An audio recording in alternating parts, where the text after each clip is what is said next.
Saudações, aventureiros! Aqui quem fala é Douglas Quadros e estou aqui novamente, conforme prometido, eu espero, se o meu editor não atrasou. Bom, mas eu devo estar aqui, eu espero, neste sábado, então, conforme prometido, uma semana depois do último vídeo publicado no canal, que foi o vídeo falando sobre, explicando o sistema de convicção de Terra Devastada. Mas hoje eu não vou falar de nenhum sistema específico, eu vou dar uma dica, ou melhor, 5 dicas que você pode utilizar para melhorar a ambientação do seu RPG, da sua mesa de RPG, certo? Bom, essa conversa eu tive bem parecida, assim, muitas dicas eu tirei de lá, do podcast do Movimento RPG, que vou deixar o link aqui embaixo do episódio, se não me engano é o episódio 6, Ambientação no RPG, onde eu gravei com o Márcio Moreira do Perdidos no Play. Pô, cara, o episódio ficou fantástico, aconselho também o canal do Perdidos no Play, vou deixar o link também aqui embaixo se você não conhece, os caras são fodas, fantásticos demais, então sempre ajudando o pessoal a jogar RPG, né? Bom, mas hoje então eu vou dar 5 dicas para você aprender, para você melhorar, no caso, né, a ambientação dos seus jogadores, né, para fazer o pessoal entrar no clima mais fácil. E na verdade são 5 dicas mais uma, que é uma extra, que eu acho que isso deveria ser quase uma regra, nem uma dica. E essa eu vou já dar agora de cara na lata. Sem celular na sessão. Galera, é sério.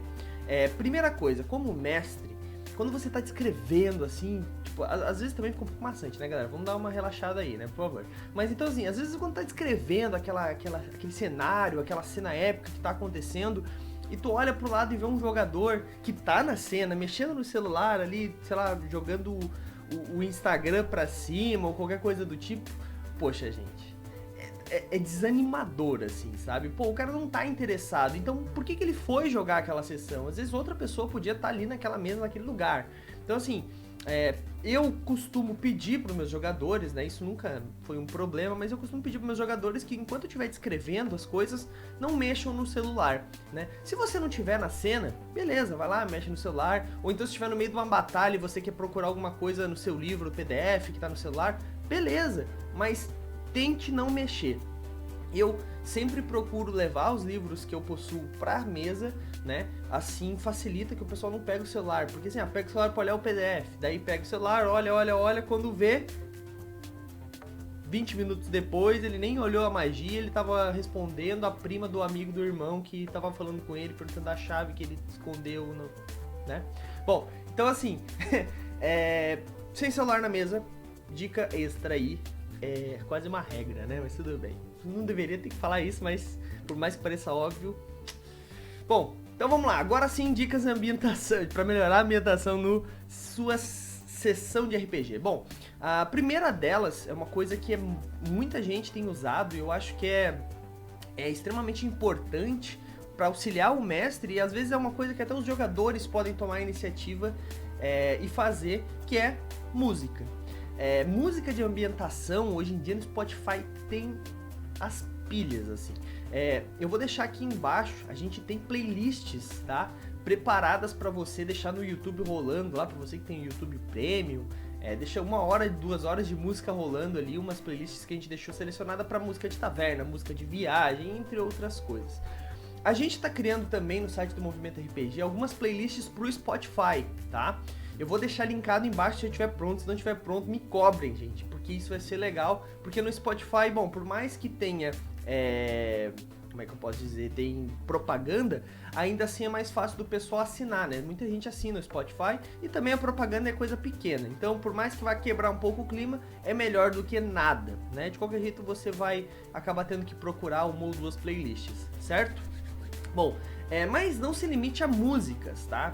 Como mestre, às vezes você pode pegar o seu próprio celular, pô, tem zilhões de programas de gravação de áudio, e às vezes botar alguns efeitos, ou até gravar algumas mensagens, se você está jogando num cenário mais atual, futurista, alguma coisa do tipo, alguma mensagem para os jogadores, ou até às vezes algum áudio de grito, alguma coisa do tipo que você quer que ative em um momento específico.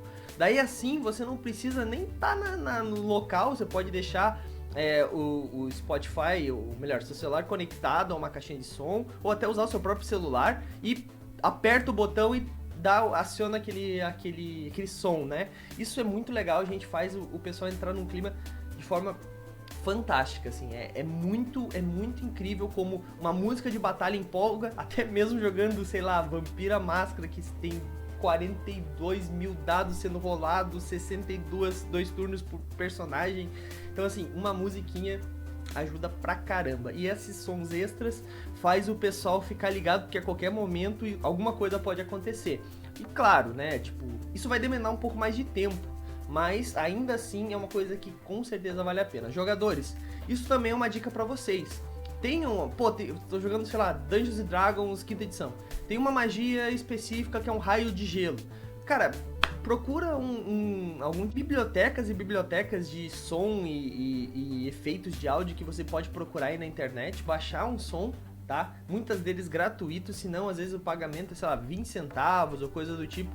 E assim você consegue então um efeito sonoro perfeito para aquela ação, certo? E daí você, cara, faça o gesto, faça as coisas e lança o som. É muito legal, o mestre com certeza vai te beneficiar de alguma forma. Pode, cara, ganhar o conceito do mestre é muito bom sempre, né? Lembrem-se que RPG, por mais que muita gente fale, é mestre contra jogadores, não é realidade.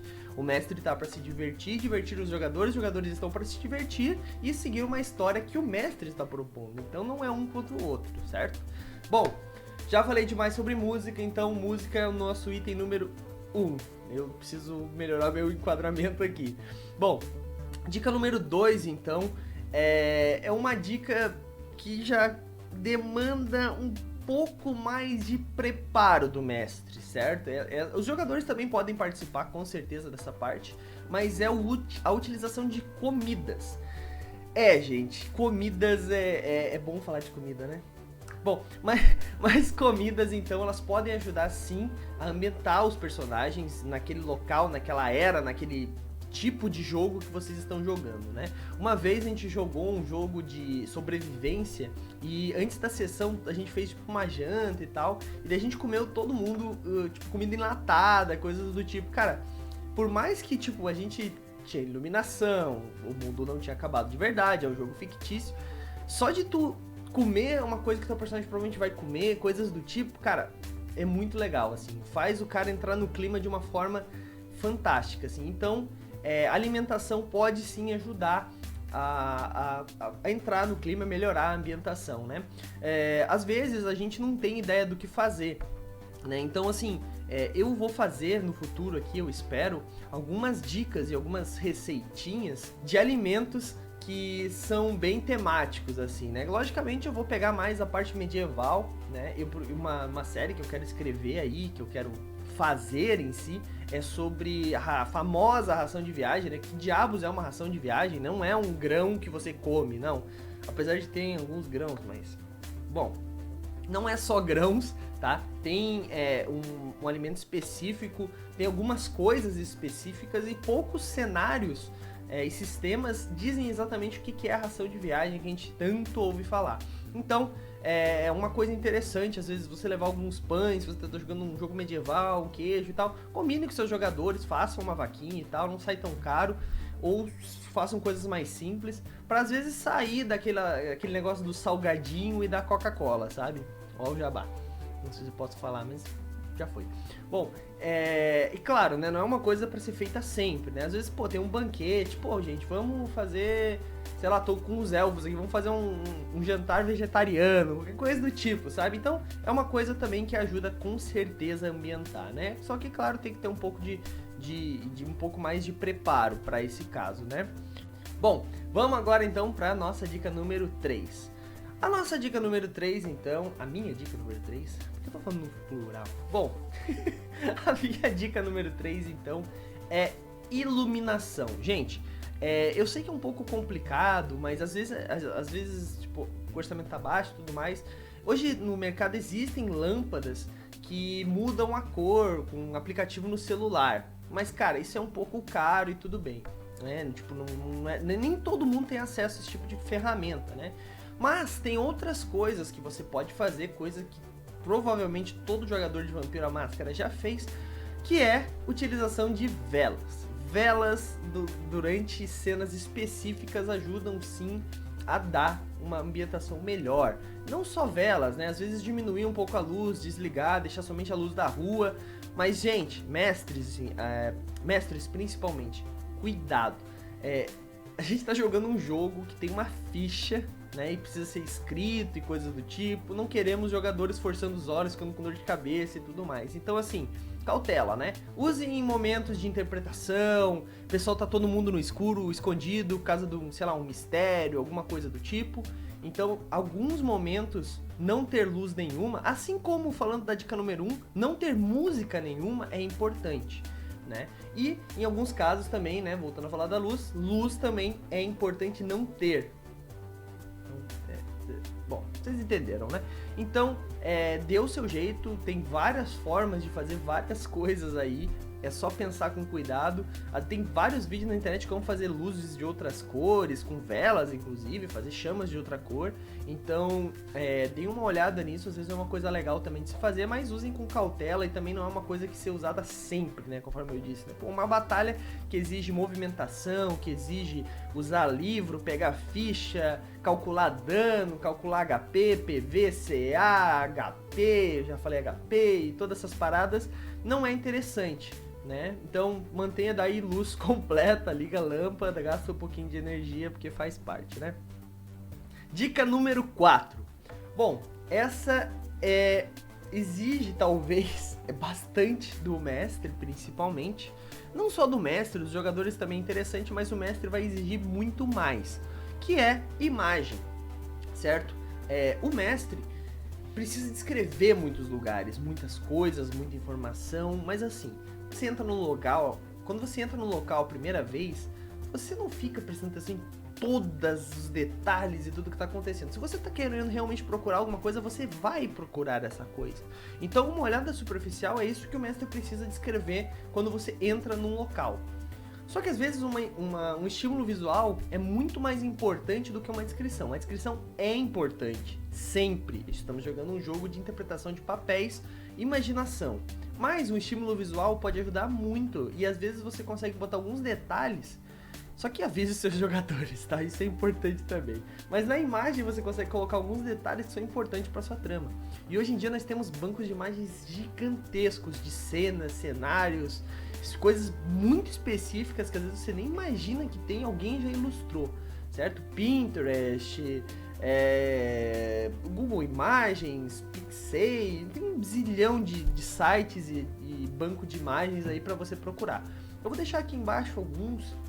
Mas, cara, Google Imagens e Pinterest você já vai achar coisa pra caramba. Então, é bem fácil de procurar. Procure imagens, às vezes, de algum local que você quer descrever, alguma coisa. Mas não se esqueça que a descrição ainda é importantíssima. Essa é uma coisa que ajuda, é uma ferramenta, como todas as outras, na verdade, né? A música não vai nunca, ou os efeitos nunca vão substituir você dizer que o som da batalha, das espadas se chocando, começa a fazer começa a arrepiar os pelos desses jovens aventureiros que nunca batalharam na sua vida, o galopar dos cavalos, o casco dos cavalos na direção de vocês, as flechas unindo, cara, isso não tem como, nenhuma música vai deixar vocês, se vocês forem compositores, né? Mas, tipo, na maioria dos casos não são, então a descrição sempre é importante. Então, descreve algumas coisas que os caras viram, o que eles sentiram, o cheiro é importante a descrição, mas um estímulo visual em formato de imagem é sempre importante. Tá, Douglas, mas a gente tá jogando presencial, o que eu faço? Gente, a gente não usa o celular pra tanta coisa? Celular é o suficiente. Se você não tem celular, algum dos jogadores vai ter celular. Se você tiver um computador, melhor. Se tiver um projetor, show de bola, né? Me chama aí, brincadeira. Mas, então formas existem, é só se esforçar, beleza? Quinta e última dica, então. Essa é uma dica que eu adoro fazer e que o Márcio me deu um nome pra ela que eu não conhecia. Ele chamou de props, né? Eu não conhecia como esse nome, eu conhecia como coisas que eu levo para cenário e para fazer cenário, etc, que são elementos externos que fazem parte do jogo, né? Eu vou dar um exemplo muito simples, que é facinho de fazer. Aqui, tá até na minha mão aqui, que todo jogador, todo mestre pode fazer, todo mestre acaba fazendo, principalmente Dungeons & Dragons, mas acaba desenhando, às vezes, num papel qualquer e, tipo, com um pouquinho mais de preparação você consegue fazer coisas legais. Claro que não dá pra fazer sempre, né? Eu costumo fazer isso, mas quando é alguma coisa bem específica, que são mapas, né? Esse é um mapa que eu fiz para uns jogadores há um tempo atrás, e a ideia deste mapa aqui, ele era um mapa, sei lá, do Templo do Fogo, tinha alguma coisa para eles fazerem no Templo do Fogo, eu não me lembro exatamente do que era, e eu botei nele várias dicas que ele tinha algumas coisas secretas nele, né? Esse papel foi envelhecido com café, coisa bem simples, um papel bem simples também. E como vocês podem ver, ele tá queimado, tem várias partes rasgadas, tem vários enigmas, mas dá pra ler o que tá escrito nele aqui, ó, tá vendo? Só que esse aqui já é o mapa revelado. Eu utilizei uma técnica, né, que era o quê?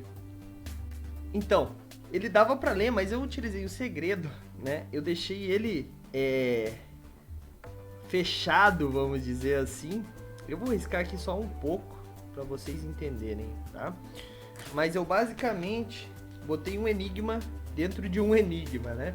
Aqui não sei se dá pra ler, tá vendo esses quadradinhos que estão aqui em cima? Aqui embaixo dá pra ler porque eu não terminei de fazer, tá? Mas no caso, no dia tava todo ele riscado dessa forma, não dava pra ler palavra nenhuma. Só que eu usei uma ferramenta, já que era um do fogo, né? Um templo do fogo, que era isso aqui, ó. Tá vendo? Caralho, que massa, né? Na câmera fica muito legal. Tá vendo ali?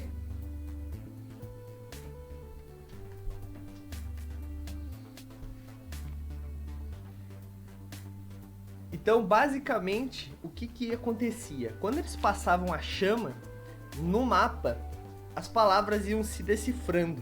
E assim, eles tinham a ideia de conseguiam ler, né, o que estava escrito no mapa e tudo mais, né?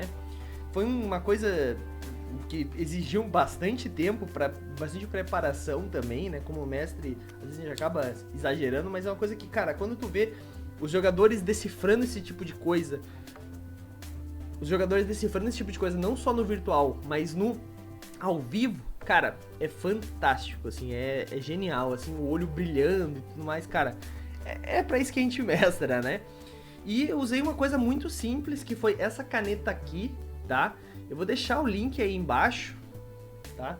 Acho que eu comprei ela na Amazon, coisa de, sei lá, 10 reais ou menos, e vai durar o resto da vida aí, não sei quando é que eu vou usar de novo essa parada, mas a ideia dela é que ela queima com... a tinta apaga com calor, né? Então, é uma coisa bem simples, você deve encontrar em qualquer papelaria aí, mas eu vou deixar o link aqui embaixo se você estiver procurando também. Outra ferramenta que eu também fiz nesse mesmo mapa, deixa eu ver se dá pra ler ainda, foi a utilização de luz ultravioleta.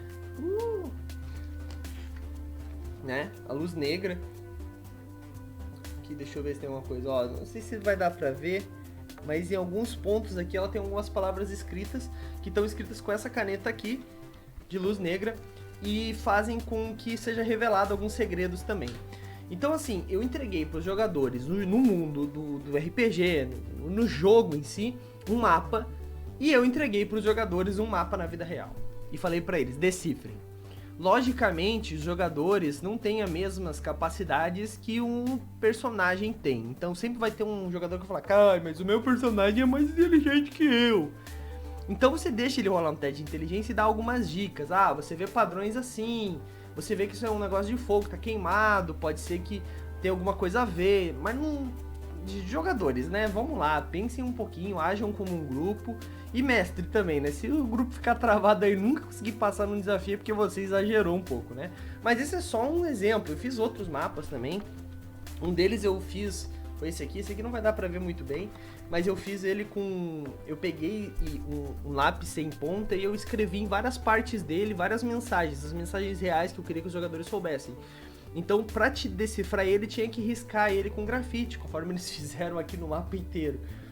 Então tu conseguia ler as palavras basicamente riscando com grafite por cima, né?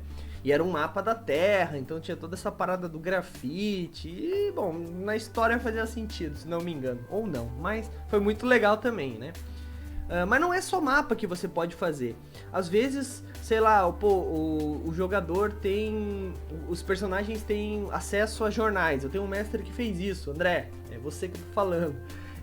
O meu mestre, ele pegou os jornais da época do ano que a gente que estava jogando. Se não me engano, foi 1977, em Chicago.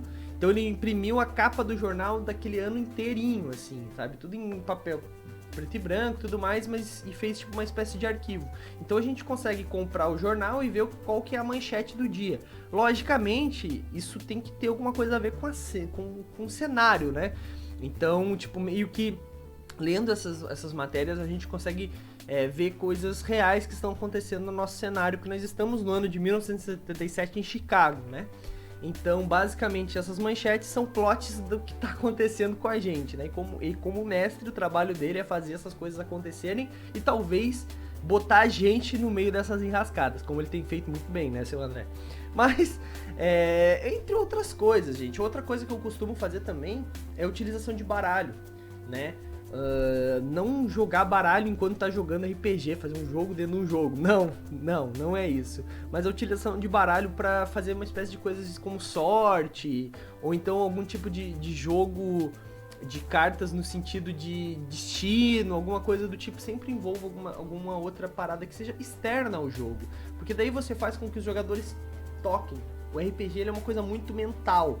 Então quando o jogador pega um mapa real, pega um jornal real, ou sei lá, coisas mil aí, como eu disse, até uma gravação acaba sendo um elemento externo que tá vindo pro jogo, isso faz com que torne um pouco mais real aquele jogo que é tão fantasioso, né? Então é isso, gente, eu acho que até ficou um pouco longo esse vídeo, mas assim, então foram 5 dicas aí, 5 mais uma, né? Pra você melhorar a ambientação do seu grupo de RPG, né? Das suas cenas para o seu grupo de RPG em si. E espero que vocês tenham gostado desse vídeo. Se vocês tiverem outras dicas, comentem aqui embaixo. Não se esquece de curtir, dar o joinha, né? Tem que falar, não pode falar curtir. Não se esquece de curtir, se inscrever no canal e clicar no sininho para não perder as nossas novidades aí. Eu espero que vocês tenham boas aventuras e tchau!